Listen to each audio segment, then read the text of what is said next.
Di dalam hadirat-Mu saja Bapa, ku kan tenang dan damai di dalam-Mu. Kau naungi. Ya, jadi ini adalah pewahyuan yang hari-hari ini Tuhan coba tanamkan dalam diri saya, dan saya percaya ini akan menolong dan memberkati kita semua gitu saudara. Kenapa saya kasih kata roh pemenang gitu ya? Karena biasanya kita itu belajar tentang mental pemenang gitu. Di dalam mental pemenang kita belajar tentang oke, kita nggak boleh nggak boleh menyerah gitu kan. Kita perlu belajar, kita perlu berani menghadapi tantangan dan sebagainya. Ya itu nggak salah gitu saudara. Tapi saya percaya bahwa memiliki roh pemenang itu lebih penting daripada memiliki mental pemenang gitu saudara. Kenapa? Karena apa yang ada di dalam kehidupan kita itu dikuasai oleh apa yang ada di pikiran kita. Tetapi apa yang ada di pikiran kita itu dikuasai oleh apa? Roh kita saudara. Jadi dengan kata lain, kalau kita mau tarik garis benang merahnya gitu ya, kita akan mengerti bahwa hidup kita ini akan ditentukan oleh seberapa kuat roh kita. Sekali lagi, kesehatan dan kekuatan roh kita itu akan menentukan seberapa berkualitas hidup kita, saudara. Dan itulah kenapa pentingnya untuk sebelum kita menang di area pertempuran ini sebenarnya, kita mesti menang dulu di roh. Kenapa? Jelas sekali itu, saudara. Di Alkitab kita tuh banyak belajar bahwa semua hal yang ada di dunia itu dimulai dulu oleh roh. Tuhan itu waktu menciptakan dunia, dia mulai dari roh dulu, saudara. Gitu. Ya kan? Baru kemudian dia menciptakan wujud fisiknya dan semuanya gitu. Jadi kalau kita nggak mengikuti pattern atau pola ini, ya kita salah kaprah, saudara. Makanya apa yang kita usahakan itu seringkali seperti nabrak tembok gitu ya. Bahasa Perancisnya stuck gitu. Apa stuck? Stuck, nabrak tembok gitu. Doa kita seperti nabrak plafon ya, pokoknya langsung kita jadi ahli bangunan, tembok, plafon ya. Nah, sebenarnya materi hari ini itu adalah sambungan dari apa yang saya sampaikan sebelumnya. Jadi kalau saudara masih punya catatannya, ini nyambung ya saudara. Nah, saya mulai dari poin ini gitu, bahwa kita mesti sadar bahwa hidup kita ini dalam peperangan, saudara. Meskipun Indonesia sudah merdeka sejak tahun 45, tapi kita secara roh itu akan ada terus dalam constant battle gitu ya. Kita ini nggak akan pernah damai gitu. Kenapa? Karena musuh kita juga nggak pernah berhenti gitu. Kalau ada hal yang bisa kita teladani dari sosok figur pribadi iblis, apa saudara kira-kira? Iblis itu rajin dan pantang menyerah, betul? Nah, kita kalau males-malesan, waduh, ya belajar dulu sama iblis loh. Ya, ini, nah masalahnya kita perlu tahu bahwa kalau kita enggak, bahasa Inggrisnya itu vigilant. Kalau kita enggak, berjaga-jaga gitu ya. Kalau kita enggak aware, enggak sadar tentang hal ini, maka hidup kita akan menjadi, dibuat mainan gitu sama iblis kira-kira gitu. Kenapa hari-hari ini yang keluar bahasa slang semua itu dari tadi. Yang keluar dalam bahasa saya itu diceh-ceh gitu ya. Kalau tahu apa? Tias diceh-ceh. Ya itu dibuat mainan maksudnya sama iblis. Dan ini yang menyebabkan kita akhirnya jungkir balik gak karu-karuan, saudara. Nah, saya mau ambil poin dari sini dulu. Supaya olehnya kamu boleh mengambil bagian dalam kodrat ilahi. Kodrat ilahi. Ingat saudara, kita ini punya destiny, punya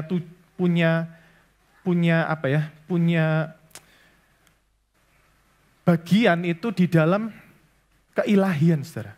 Bahwa segala hal itu dimulai dari keilahian. Itu yang tadi saya sampaikan.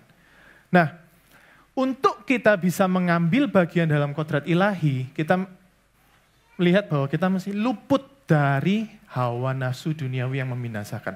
Kata luput itu persis kayak gambarannya Yusuf itu lari dari Potifar. Istrinya ya, bukan Potifarnya ya. Istrinya Potifar gitu. Jadi kalau kita mencoba berperang, itu bukan dengan, ayo gitu kan, debat sama iblis, bukan, jelas. Hawa pernah melakukannya gitu ya, dan kalah gitu. Dan disitulah awal muasal tragedi kemanusiaan, makanya Alkitab kita jadi tebel ya. Coba Hawa menang ya, Alkitab kita mungkin tipis, enak dibaca dan bisa dihafal. Tapi gara-gara dia kalah, akhirnya tebel gitu ya. Nah ini guyon-guyon. Tapi kita bisa melihat gitu bahwa pada waktu kita salah kaprah di dalam berperang, ya hasilnya ya begitu saudara. Nah poin pentingnya adalah hawa nafsu dunia itu membinasakan. Ada 2 poin dalam membinasakan ini. Yang pertama, mengkorupsi. Jadi kalau kita kalah, maka kita akan dikuasai oleh hawa nafsu duniawi, ya, yang mengakibatkan hidup kita itu terkorupsi. Tahu ya, terkorupsi. Terkorupsi itu kalau kita punya kualitas 100, maka korupsi itu akan menurunkan standar kita gitu. Mungkin jadi 60, mungkin jadi 50 gitu. Yang kedua, membinasakan ini gambarannya saudara. Kalau saudara tahu, itu sebenarnya kayak neraka. Jadi keadaan di mana tidak ada Tuhan, keadaan di mana kita mengalami ketakutan, kita mengalami kesendirian gitu kan. Dan hidup seperti itu digambarkan seperti orang yang ada di dalam api gitu. Jadi gambaran neraka itu sebenarnya seperti itu. Makanya saya tuh percaya gini saudara. Saya tidak sedang mengajar sebuah doktrinal gitu ya, tapi ada satu konflik di pikiran saya. Kalau Tuhan itu sayang sama kita, dia mati untuk menebus dosa kita, kok kemudian dia izinkan kita masuk neraka gitu. Tapi ada satu pengertian, saya nggak sedang bilang, oh nanti kita masuk surga atau neraka. Enggak, poinnya bukan di situ. Tapi poinnya saya itu kemudian menyadari bahwa neraka itu esensinya apa sih saudara? Esensinya adalah keadaan di mana tidak ada Tuhan di dalam kehidupan kita. Keadaan di mana kita keluar daripada hadirat, keluar daripada rancangan dan rencana Tuhan. Kita mau mati ataupun hidup, di luar Tuhan itu neraka gitu. Itu poin saya. Dan itu ada di sini gambarannya. Kalau saudara mau pelajari, silakan pelajari bahasa aslinya. Gitu ya. Tapi hari ini saya nggak mau fokus ke sini karena kita dari hal ini kita bisa tahu bahwa ada 2 pilihan yang diperhadapkan pada kita. Gitu ya. Yang pertama, kodrat ilahi yang Tuhan sudah sediakan, yang Tuhan sudah berikan sejak awal Tuhan menciptakan manusia. Atau kebinasaan gitu saudara. Memang kalau kita lihat semua, nanti kita akan melihat bahwa pada waktu Tuhan itu ngomong hidup, maka hidup itu dikatakan selama-lamanya. Gitu juga ya kebinasaan endingnya itu sampai kepada kekekalan gitu. Ya kan, apa yang kita alami, yang kita pilih sekarang itu berujung pada kekekalan gitu ya. Karena itu penting sekali lagi untuk kita ngerti poin ini bahwa peperangan itu dimulai dari sekarang saudara. Nah, ada 3 poin yang saya ingin bahas ya, 3 poin besar. Poin yang pertama itu kalau kita mau menang, kalau kita mau memiliki roh pemenang, hal pertama yang kita perlu sadari adalah kita mesti tahu bagaimana iblis itu bekerja. Dan iblis itu bekerja dengan menanamkan benih-benih, saudara. Menanamkan benih-benih. Gitu. Nah, Yohanes 8 ayat 43-44 dikatakan di situ, apakah sebabnya kamu tidak mengerti bahasaku? Sebab kamu tidak dapat menangkap firmanku. Iblislah yang menjadi bapamu dan kamu ingin melakukan keinginan-keinginan bapamu. Ia adalah pembunuh manusia sejak semula dan tidak hidup dalam kebenaran. Sebab di dalam dia tidak ada kebenaran. Apabila ia berkata dusta, ia berkata atas kehendaknya sendiri. Sebab ia adalah pendusta dan bapa segala dusta. Jadi di sini jelas sekali kalau kita mau melihat bagaimana iblis bekerja dalam kehidupan kita. Jangan berpikir iblis bekerja itu dengan film horor ya saudara. Tapi itu juga cara iblis bekerja loh. Hati-hati dengan dunia media hari-hari ini saudara. Karena hampir semua itu, ya ambil contoh aja film horor ya. Apa sih masalah dari film horor? Film horor itu mengglorifikasi setan saudara. Seakan-akan setan itu punya kuasa dalam kehidupan kita. Ya kan? Ketemu setan, bung, manusianya lari. Betul? Manusia itu diciptakan untuk mengikuti apa yang dia lihat. Di otak manusia itu ada bagian yang namanya mirroring, saudara. Jadi apapun yang kita lihat, itu akan kita ikuti, punya potensi untuk kita ikuti. Makanya, apa yang kita jumpai di keseharian kita terus jumpai itu, maka itu akan masuk dan menjadi sebuah pola yang kemudian secara tidak sadar itu menguasai kita. Gitu cara kerjanya, saudara. Jadi makanya kalau ada istilah jadi apa kamu 5-10 tahun ke depan itu tergantung dari buku yang kamu baca dan siapa yang menjadi temanmu gitu kan. Kenapa? Poinnya apa? Masalahnya apa? Karena itu yang kita lihat, yang kita jumpai hari-hari, dari hari ke hari gitu ya. Itu film horor. Nah, saya punya QR code ini kalau saudara mau scan. Ini ada satu YouTube bagus sekali, di-share sama Koroni kemarin ya di grup leader. Itu bicara tentang tentang kesesatan yang diberikan oleh film-film kartun, saudara. Gitu ya. Tapi ini saya sudah baca kemarin, saya sudah lihat, masuk akal sekali sih. Gitu. Saya juga nggak sadar gitu. Tapi cobalah, tapi jangan sekarang ya. Sekarang fokus ke sini dulu, ini PR buat saudara ya. Nanti bisa di-share, bisa didiskusikan di Komsel dan sebagainya gitu. Sekali lagi, saudara, iblis itu selalu beroperasi dengan sebuah dusta, gitu. Nah, ini makanya saya kasih poin di sini. Saya mau cepat aja karena saya nggak mau terlalu banyak bahas tentang iblis. Ngapain ya? Tapi saya mau saudara tahu bahwa iblis itu selalu bekerja dengan 3 poin ini supaya kita sekali lagi sadar, aware, peka, gitu ya. Kenapa kita bisa peka ya? Karena kita ditunjui, diajari caranya gitu ya. Nah, benih keraguan itu yang pertama. Itu Kejadian 3 ayat 1 pada waktu iblis bicara kepada Hawa gitu ya. Tentulah gitu ya, ini pakai kata tentulah gitu, bukankah. Kalau bukankah itu kan seakan-akan gimana yang benar mana gitu kan. Tapi dia bilang tentulah Allah berfirman gitu. Jadi itu cara iblis itu, saudara. Jadi dia akan menanamkan satu kebenaran yang berbeda tapi dengan cara yang sangat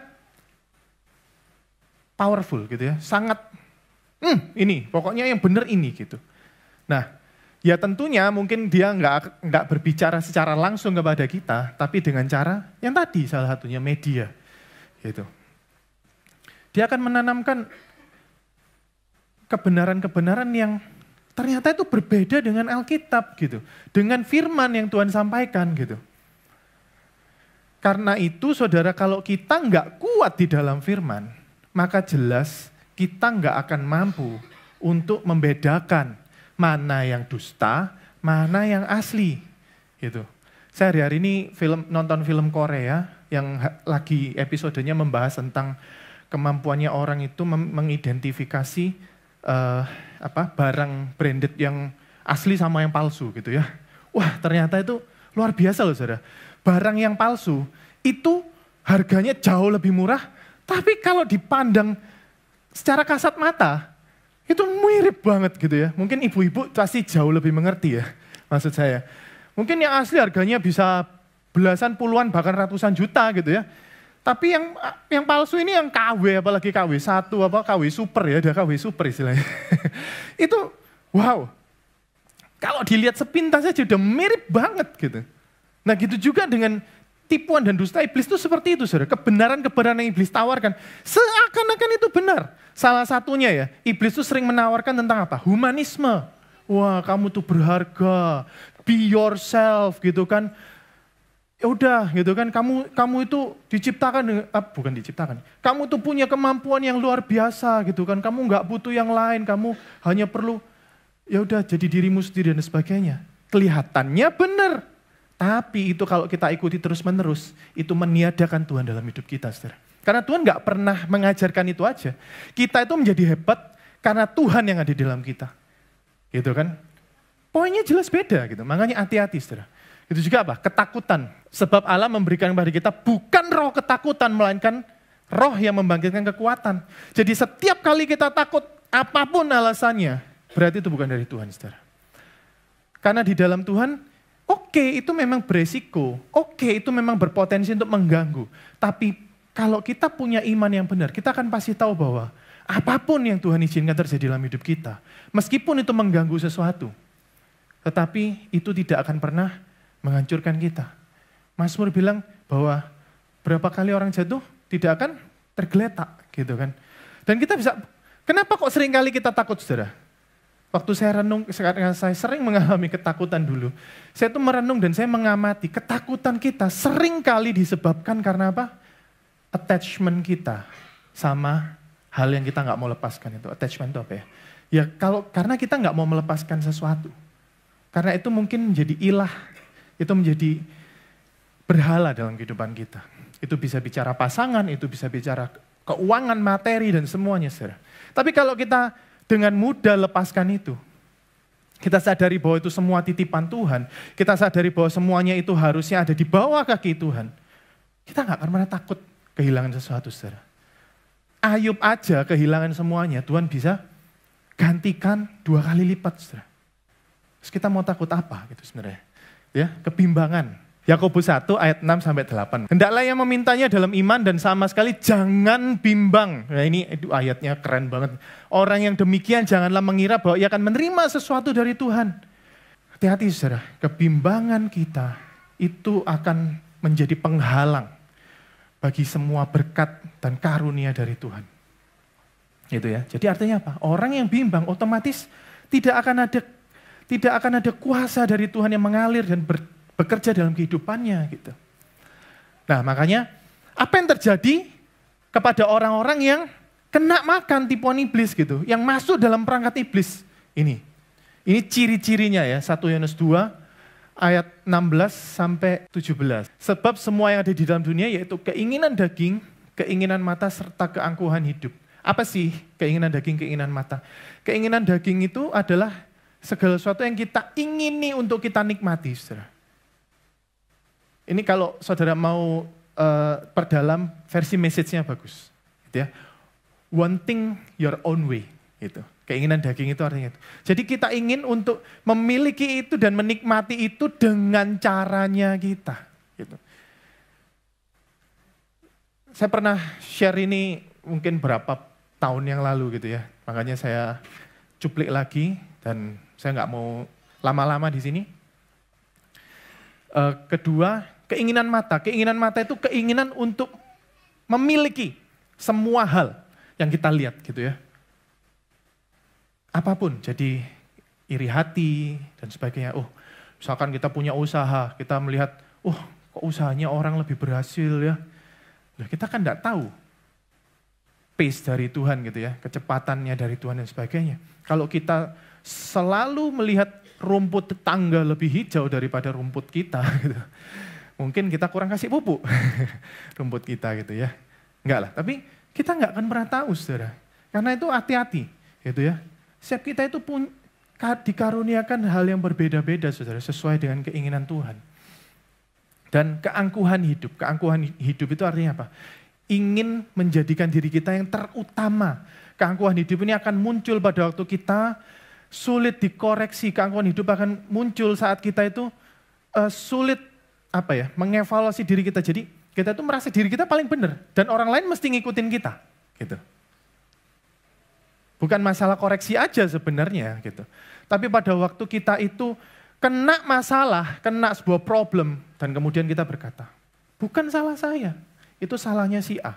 Atau bukan salah saya, itu kondisi yang menyebabkan hal terjadi. Kita nggak mau belajar. Ini hati-hati. Kita sudah masuk dalam keangkuhan hidup. Apa sih poinnya? Keinginan daging, keinginan mata, dan keangkuhan hidup itu adalah pertumbuhan dari benih yang ditanam oleh iblis, gitu. Yang dipertumbuhkan itu adalah ego kita, gitu saudara. Itu poinnya. Yang menganggap atau yang membuat diri kita tuh merasa paling utama dan paling benar, gitu. Tidak ada yang lain. Seakan-akan seluruh alam semesta ini berputar mengelilingi diri kita, gitu ya. Nah, ini bahaya, saudara. Gitu. Dan apa? Dunia ini sedang lenyap. Ya, diulang ya. Yang tadi yang ngomong Petrus, yang ini yang ngomong Yohanes. Sama, klop. Gitu. Sedang lenyap dengan keinginannya, tetapi orang yang melakukan kehendak Allah tetap hidup selama-lamanya. Saudara. Sekali lagi kita mau pilih yang mana? Nah, tadi kita belajar tentang senjata iblis, sekarang kita mesti nyadar juga gitu bahwa kita ini diciptakan sebagai pemenang. Bagaimana kita ini diciptakan sebagai pemenang? Kita akan telusuri dalam poin kedua. Nah, sebelumnya itu kita mesti ngerti poin ini salah satu ayat pegangan saya kalau saya ini lagi merasa kalah gitu ya. Kita itu lebih dari orang-orang yang menang. Oleh Dia yang telah mengasihi dia. Nah, ini poin paling penting sebenarnya. Kita itu menang bukan karena kehebatan kita, bukan karena keberhasilan, kesuksesan kita, saudara. Tetapi oleh Dia yang telah mengasihi kita. Kalau saudara tadi ingat atau masih sadar apa yang muncul dalam doa saya bilang gini. Berikan kita kesadaran bahwa Tuhan itu Allah yang hidup, Allah yang berkuasa, dan Allah yang mengasihi kita. Apa poinnya? Kalau kita ngerti 3 poin kebenaran ini, kita itu nggak akan takut sama apapun, saudara. Karena, kalau salah satu dari 3 ini nggak ada, kita boleh takut, saudara. Oh, kita punya kesadaran bahwa Allah berkuasa mengasihi kita, tapi itu cuman cerita rakyat, aslinya nggak ada gitu. Ya udah, silakan takut.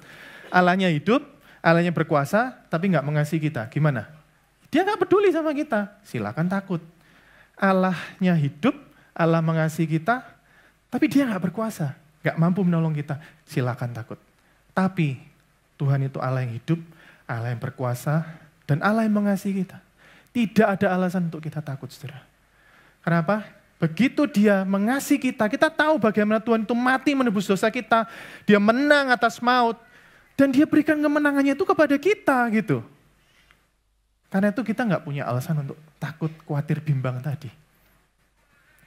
Kenapa? Dikatakan di bawah, tidak ada yang dapat memisahkan kita dari kasih Allah, saudara. Setiap kali kita merasa sendiri dalam berjuang dalam kehidupan, kita merasa nggak ada orang yang sayang sama kita, saudara nggak usah ambil pusing, saudara. Mungkin itu keadaan yang diciptakan oleh iblis untuk membuat kita merasa alone, nggak mampu gitu kan, sendiri. Dan ya udah akhirnya kita melakukan semua dengan cara kita panik dan semuanya. Tapi kita mesti ingat, nggak ada yang bisa memisahkan kita dari kasih Tuhan. Itu cukup sebenarnya buat menenangkan kita, saudara.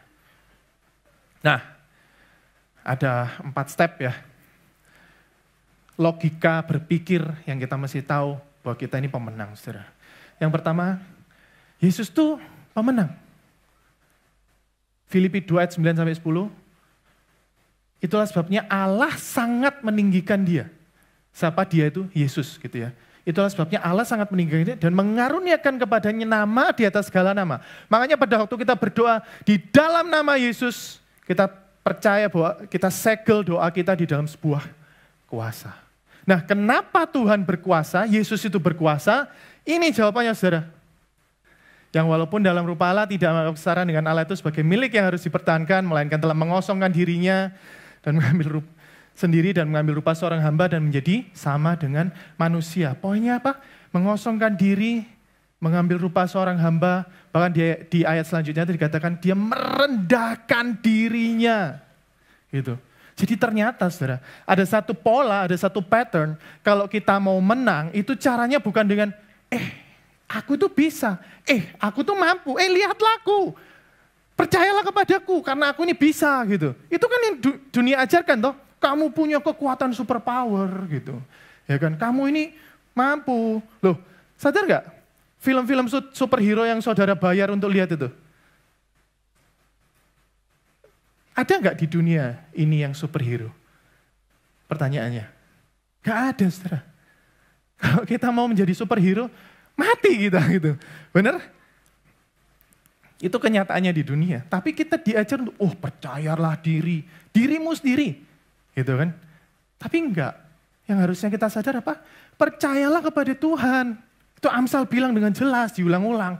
Inti dari semua hikmat itu cuma satu, saudara. Percayalah kepada Tuhan dengan segenap hatimu, dengan segenap jiwamu, dengan segenap kekuatanmu. Gitu kan. percaya kepada Tuhan. Nah, cara Yesus menang itu karena dia percaya kepada Bapaknya dan dia taat sampai mati. Makanya dia dapat nama di atas segala nama. Ada kuasa, otoritas yang diberikan kepada orang yang memiliki kerendahan hati, saudara. Nah, sebenarnya secara roh, Tuhan itu sudah memindahkan atau menghibahkan kemenangannya Tuhan itu kepada kita. Tapi kalau kita tidak mengikuti cara Tuhan, ya udah nggak akan bisa gitu. Itu sama kayak gini loh, saudara. Saudara itu Tuhan itu punya senjata, anggap aja apa ya, misil atau apalah gitu ya. Dan dia tuh nembak, boom, menang gitu. Weh, ini senjatanya tak kasih ke kamu ya. Gitu. Danwi, ini tak kasih Danwi. Senjata ini. Ini dijelaskan sama Tuhan, caranya adalah ini nanti pelatuknya ditarik bla bla bla gitu ya. Oke Tuhan, terima kasih. Terus Danwi bilang, wih ada tipuan iblis. Apa yang dilakukan? Dia bikin kue. Pakai senjata itu. Ya karena dia kan sekarang pengusaha roti Mox. Jadi mungkin, oh ya caranya gini, ini yang saya mengerti Tuhan. Kalau kita bikin kue itu kita akan membahagiakan semua orang. Dia bikin kue pakai senjata itu. Apa yang terjadi? Powerful nggak senjatanya? Ya enggak. Gitu ya. Kita mesti pakai senjata Tuhan dengan cara Tuhan gitu. Kalau Yesus saja merendahkan hati, terus kita nggak mau rendah hati, apa yang terjadi? Ya udah, nggak akan ada kuasanya gitu loh maksudnya. Gitu ya. Makanya dikatakan apa sih? Kalau kita mau menang, tunduklah kepada Allah dan lawanlah iblis. Bukan kebalik saudara. Lawanlah iblis, babak belur, baru cari Tuhan. Bukan. Tunduk dulu, belajar dulu tunduk sama Tuhan, baru lawan iblis. Maka dia akan lari daripadamu. Nah, poin ketiga saya saudara. Akhirnya, hendaklah kamu kuat di dalam Tuhan, di dalam kekuatan kuasanya. Kenakanlah seluruh perlengkapan senjata Allah supaya kamu dapat bertahan. Sekali lagi saudara, kita itu tidak perlu mengcounter serangan iblis. Yang kita perlu lakukan adalah bagaimana kita punya mekanisme pertahanan. Kalau saudara mau tahu mekanisme pertahanan terbaik yang ada di Jagat Raya ini, itu dimiliki oleh Israel, saudara. Iron Dome, tahu ya? Israel itu hari-hari ini sejak tahun lalu kayaknya, itu digempur sama seluruh wilayah di sekelilingnya. Syria, Libanon, Iran, ya, apalagi. Dan seterusnya. Sampai sekarang masih ada gitu. Bahkan sebenarnya kalau saudara dengar beritanya Indonesia, ya saudara kan mendengar berita yang satu sisi gitu. Tapi kalau saudara baca berita dari luar, saudara kan tahu Israel tuh malah menguasai gitu. Malah setiap kali Israel berperang ya, selalu wilayahnya tambah besar. Saudara. Ya saya nggak mau bilang ini siapa yang benar, siapa yang salah, saya nggak mau bilang. Tapi saya mau membahas tentang mekanisme pertahanan, saudara. Mekanisme pertahanan itu emangnya digunakan untuk menyerang? Enggak. Israel investasi sebegitu banyak ya. Itu cuma satu. Kalau ada serangan, dia bisa, apa bahasanya? Intercept. Intercept itu, apa intercept? Jadi kalau ada serangan, sebelum nyampe, sebelum dia meledak gitu ya di tanah, sudah disambut dulu gitu loh, itu namanya intercept. Sudah disambut dulu di udara sehingga tidak ada dampaknya. Gitu juga kita mesti punya mekanisme pertahanan supaya serangan iblis itu enggak sampai kita makan, enggak sampai kita kemudian masuk dan merasuk dan menjadi sebuah kebenaran yang kita secara tidak sadar percayai dan sebenarnya itu bukan dari Tuhan, saudara. 3 langkah melawan iblis. Yang pertama jelas kita menyadari lawan, kita tahu iblis itu menyebarkan benih dusta, tapi poinnya ini saudara, ini salah satu yang mau saya bahas paling utama. Kan kita dikatakan melawan roh-roh jahat di udara bla bla bla, ya itu oke lah. Tapi saya mau bahas ini, melawan penghulu-penghulu dunia. Saudara perlu tahu penghulu dunia itu apa? Gitu ya. Bahasa aslinya penghulu dunia itu kosmokrator. Kosmokrator. Ada 3 pengertian, bukan 3 pengertian, 3 apa sih? 3 bagian gitu. Yang pertama itu dari kata kosmos. Ya, kosmos itu apa? Kosmos itu dunia. Tapi yang dimaksud dengan kosmos itu adalah sistem dunia gitu. Ya, krator. Krator tahu? Merasa familiar nggak dengan kata krator? Krator itu akar katanya kratos. Itu yang Ko Budi sering cerita sama kita ya. Kratos, apa sih kratos? Kratos itu natural strength. Gitu. Jadi kalau ada 3 jenis kuasa ya, apa? Nanti muncul di ujian DD, sudah. Harus hafal. Dunamos, exousia, kratos.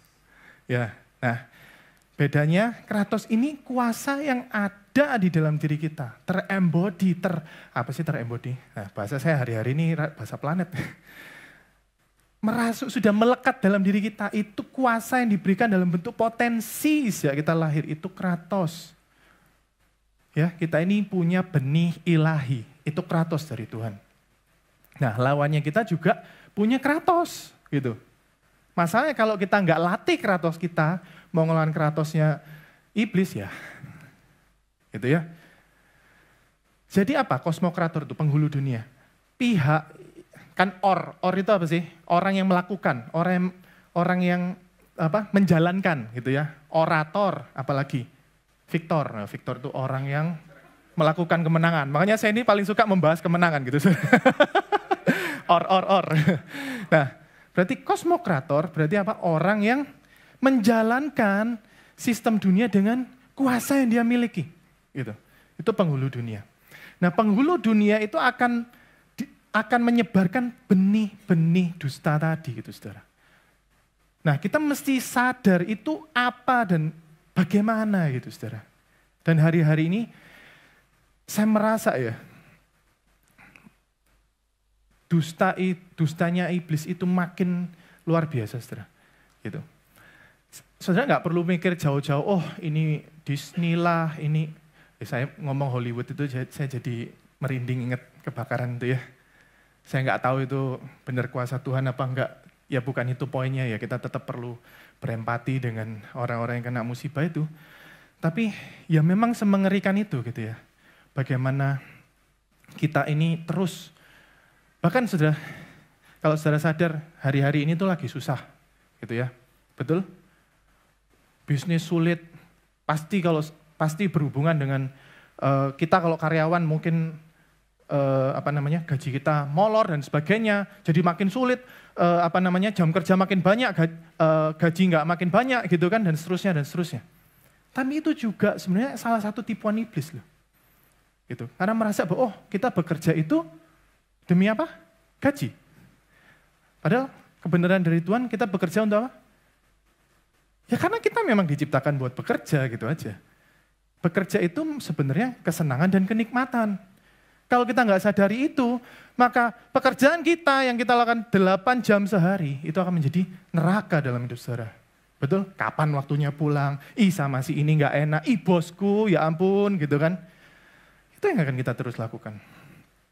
Nah, waktu saya habis, jadi saya mau ambil poin penting ini.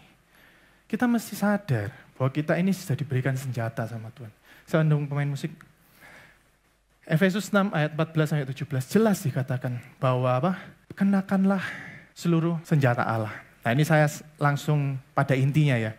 Kebenaran, keadilan. Mungkin nanti kalau saya ada waktu, saya mungkin akan share masing-masing poin ini. Tapi ini itu benar-benar adalah sesuatu yang saudara mesti pakai itu saudara.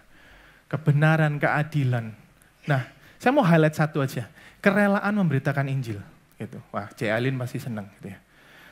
Injil itu berita baik. Arti kata Injil itu adalah kabar baik. Injil itu bukan cuma bicara tentang Tuhan itu sudah mati buat kamu dan sebagainya. Tapi Injil itu bicara selalu ada pengharapan di dalam Tuhan. Bahwa kita ini diciptakan dengan tujuan yang jelas gitu. Dan Injil itu diberitakan bukan hanya dengan kata-kata kita. Tapi itu diberitakan dengan kehidupan kita. Kita itu diciptakan menjadi saksi, saudara. Dan poin pentingnya gini, kenapa kok kita itu penting untuk menjadi saksi, saudara? Karena setiap hal yang kita beritakan kepada orang, itu secara otomatis membuat kita makin mahir di situ. Betul? Siapa yang di sini dosen atau pernah mengajar? Setiap hal yang kita ajarkan, selalu akan membuat kita makin tajam di situ. Makin ngerti, makin dalam, makin ahli, makin mahir di situ, saudara. Jadi jangan berpikir pada waktu kita menjadi saksi, itu kan enaknya orang. Itu membuat kita bertumbuh dan mengerti itu, saudara. Dan terakhir, berdoa. Saudara, dalam peperangan, ada satu kondisi yang akan pasti membuat kita kalah. Yaitu waktu kita kehilangan komunikasi sama headquarters, saudara. Sama command centernya. Kalau kita kehilangan komunikasi sama komandan, kita nggak akan pernah tahu bantuan itu ada di situ. Kita nggak akan pernah tahu, ada ransum, ada persediaan perbekalan di sini, silakan diambil dan seterusnya, saudara. Jadi orang itu bisa mati dalam keadaan berkelimpahan pertolongan. Kenapa? Karena dia nggak tahu bahwa itu ada. Berapa banyak kita yang seringkali nggak sadar bahwa berkat Tuhan itu melimpah dalam hidup kita dan itu pasti cukup, saudara. Kita selalu merasa kekurangan, selalu merasa bahwa kita nggak punya apa-apa. Tuhan itu seakan-akan nggak ada. Mari kita berdoa. Di dalam hadirat-Mu saja, Bapa, ku kan tenang dan damai di dalam-Mu. Kau naungiku dengan terang wajah-Mu, dan ku saksikan kebaikan-Mu melimpah. Ku mau diam di bait-Mu ya Tuhan, ku kan kuatkan dan teguhkan hatiku, selalu berharap hanya kepadamu. Ku kan aman